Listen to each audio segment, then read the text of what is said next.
These are the 5 most broken devil fruits in One Piece world. No.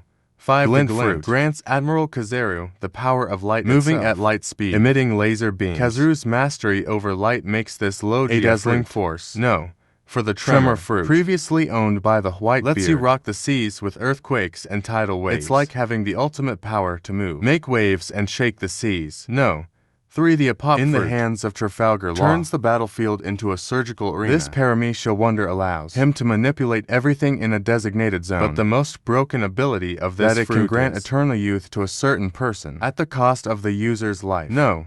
To the dark fruit wielded by the cunning Blackbird bring shadows and chaos. This Logia powerhouse not only grants control over darkness, can also nullify other devil fruit powers upon touch. No. Human fruit. Model Nika is currently in the possession of Luffy. This mythical zone-type devil fruit exceeds all limits. It grants its user power like gods. The wielder of this fruit can literally do anything he imagines.